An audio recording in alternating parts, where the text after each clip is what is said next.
traveler, Paimon. I suppose your story is ready. Yep. How about you? Do you need some more time? No need. I am also ready to tell my story. Paimon calls dibs! Paimon first! Please, go ahead. Okay, here goes. Once upon a time, there was an evil researcher who went into the mountains and did a crazy experiment on whopper flowers to transform their appearance. After a lot of pain and suffering, the whopper flowers finally took on a human form. Then they stood by the side of the mountain to wait to whoever spoke to them. They would ask some questions such as, "Who am I? Who are you?" If the bypasser got the wrong answer, the last sound they'd make would be a yelp before the whopper flower ate them alive in one bite. Ooh, truly frightening. What the? You two aren't scared at all! Don't go nitpicking, okay? If you didn't like the story, go write your own! In other words, the whopper flowers would ambush and then completely replace their victims. And then what? Go back to where the person lives? Enter their home? Eat their whole family? Paimon made up this story, but now Paimon's the one who's scared by it. It's a good story. Oh, may I write it down? I may bring it up in future conversations. What for? Just to scare people with? Yes. You've got a real mean streak, Albedo. Mine is a little longer than yours. It starts with an alchemist. A great alchemist once created Subject 1.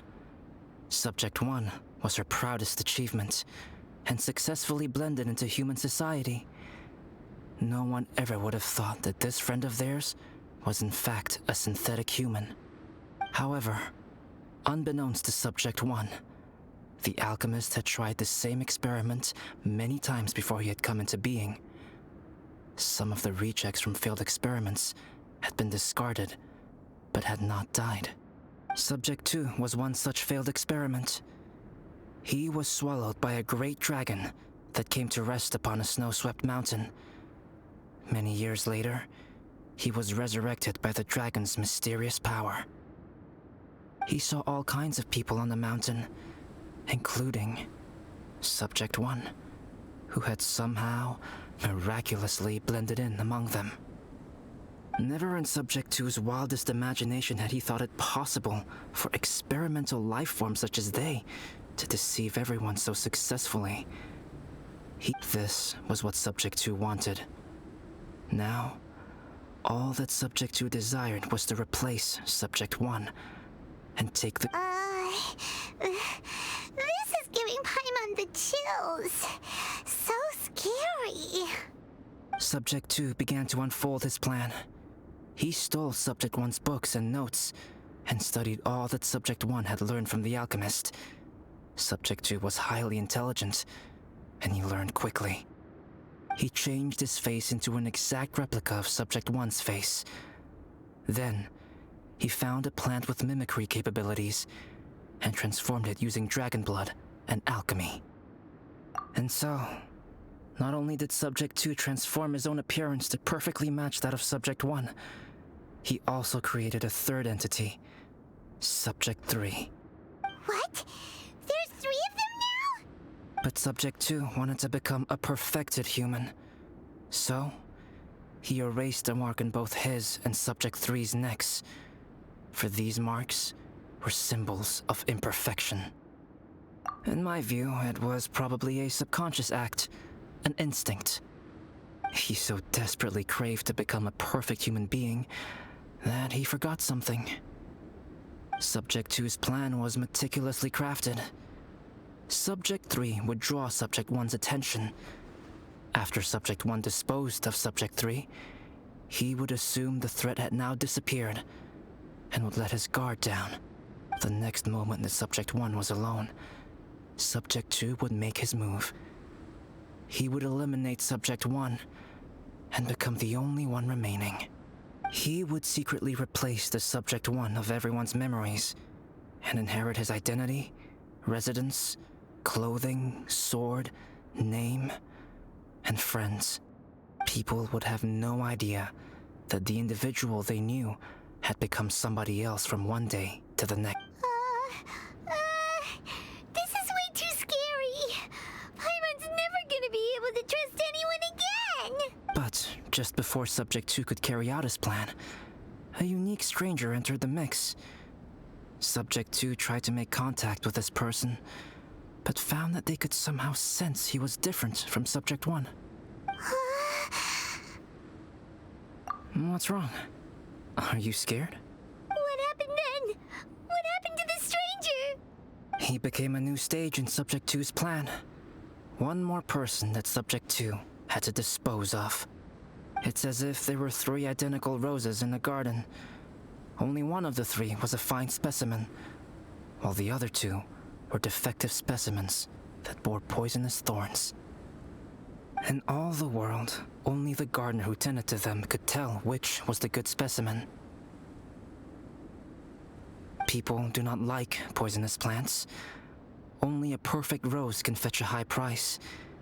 If the inferior specimens wanted to conceal the fact of their worthlessness, they would have to take the gardener out of the picture, using their poisonous thorns. This is exactly what Subject 2 was thinking. So, he hid in the shadows and waited patiently. Maybe soon.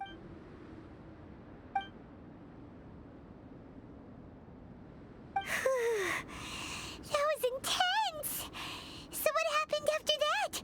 Did Subject 2's plan succeed? Paimon can't bear thinking about it!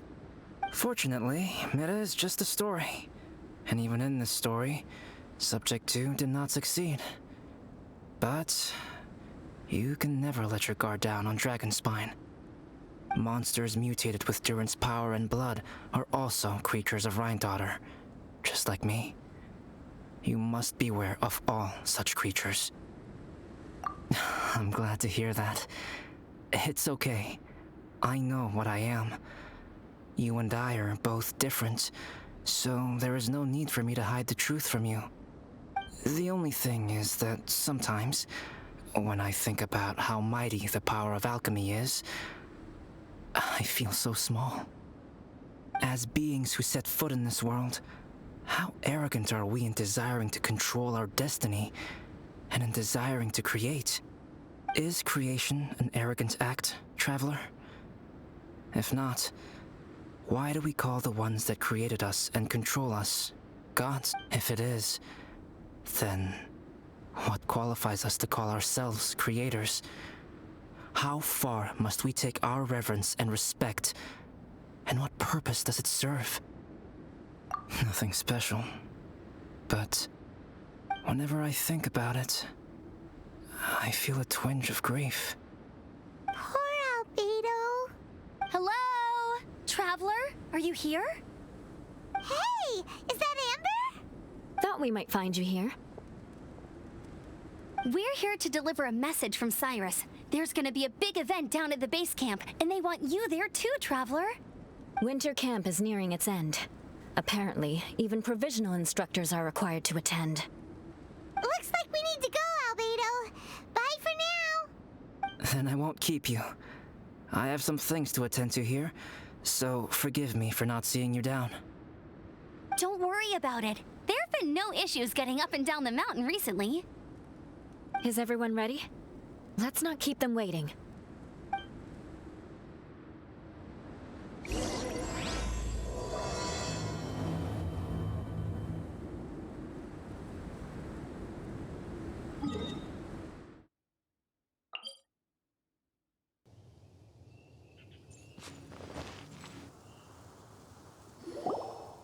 Huh? Who is this guy? Allow me to introduce Yozerv. He's Joel's father. Dad, this is that traveler I was telling you about. The traveler's helped me out loads in the past, and this time we even built a snowman together. Joel has told me everything about you. I can't thank you enough. Wow, this is second. Why is Cyrus discreetly wiping tears away? And what is Pallid doing here? Pallid is the hero of the hour this time. Go on, Pallid. Tell us what happened in your own words. Okay. The weather was fine on that fateful day, and I had a feeling that Lady Luck was smiling down on me. So I trusted my gut and set off to explore somewhere new, somewhere dangerous. Because where there is great danger, there is also great treasure. Why does this sound so hard to believe?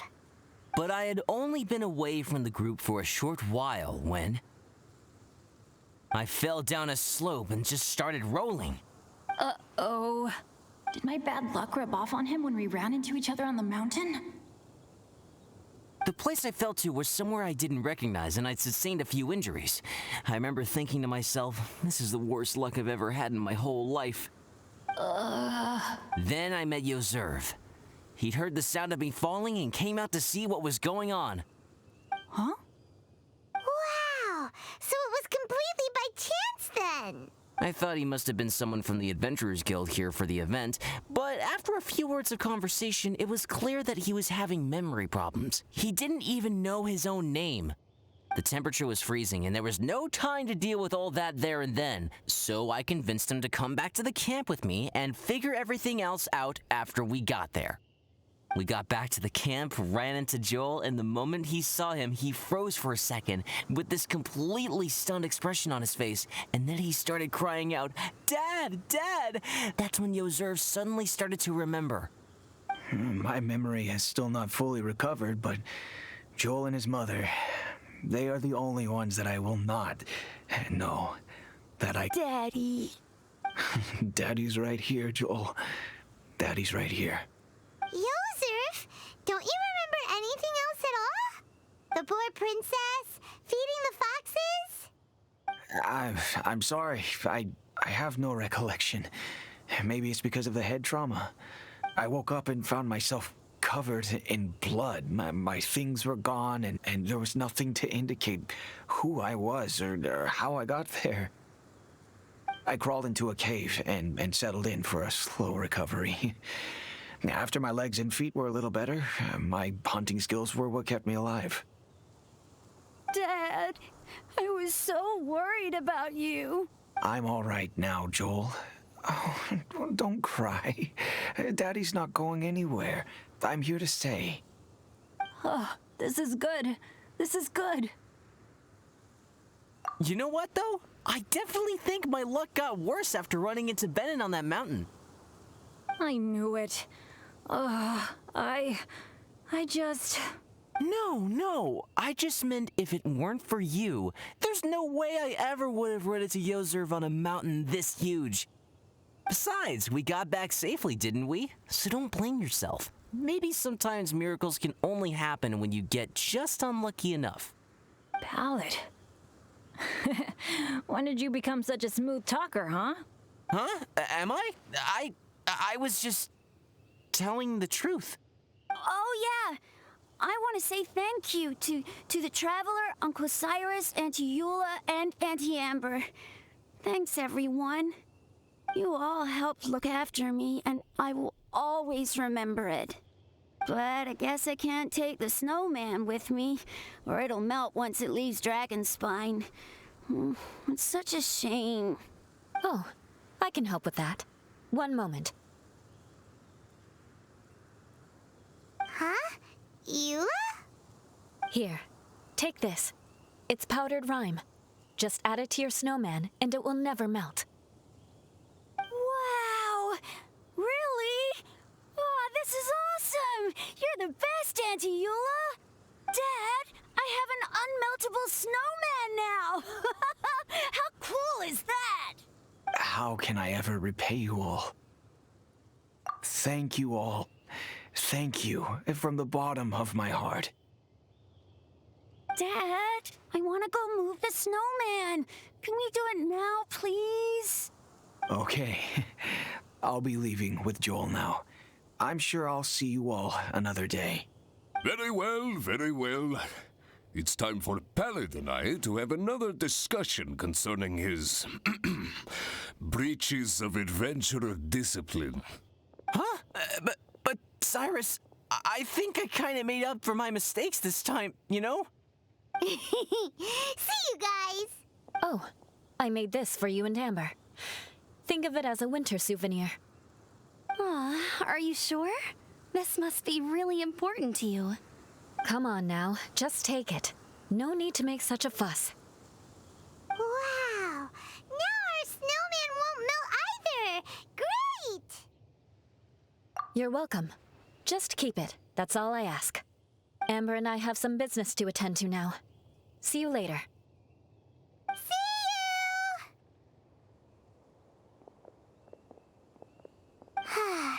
Everyone's gone. Seems like they've all got their own stuff to do now. Oh! You know what? We've been on Dragonspine all this time, and somehow Paimon still forgot to ask Albedo about how to make a fruit juicifier machine that could keep the juice fresh. Maybe we should try Timaeus again. He does seem pretty eager to please after all. Come and have some hot soup, or you might just freeze.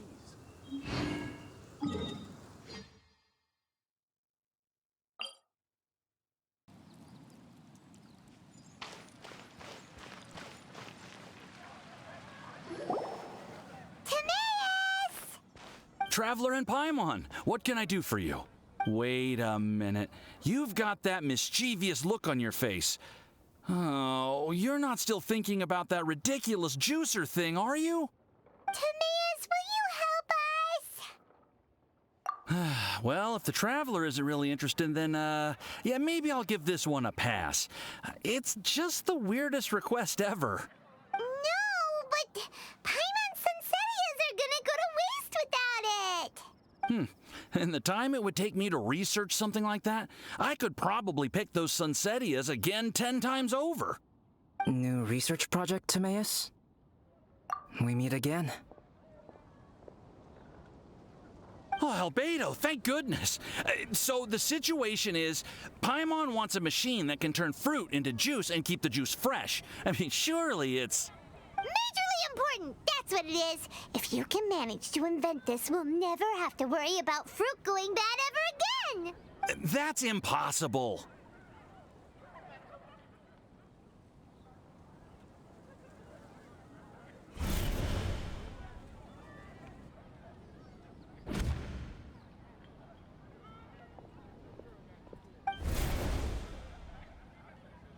Turning fruit into juice is not hard, but keeping it fresh is more difficult. But if you simply want to keep the fruit from rotting, there are many ways to achieve this. Right, Traveler?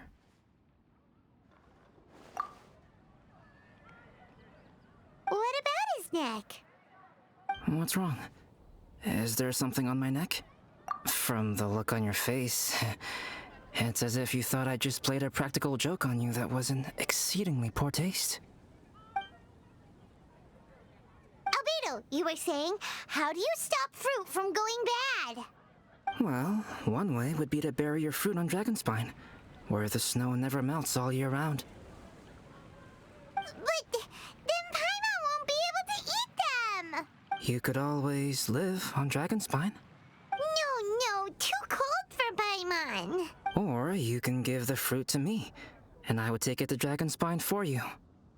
But since you don't like the cold, you'd have to send someone else to pick them up when you want them. This is where you come in, Traveler. Suddenly sounds a lot more feasible with other people doing all the work. Okay then, shall we go with that idea? Fruit buried on Dragonspine will stay fresh for much longer. However, it is also possible that the fruit will sprout and grow into fruit trees. Who knows? Maybe the next time you visit, it will have grown into an orchard.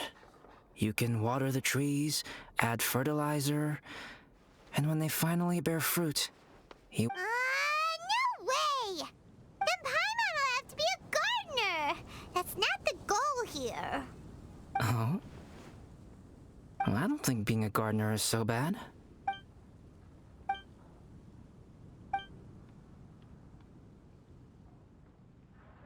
Albedo!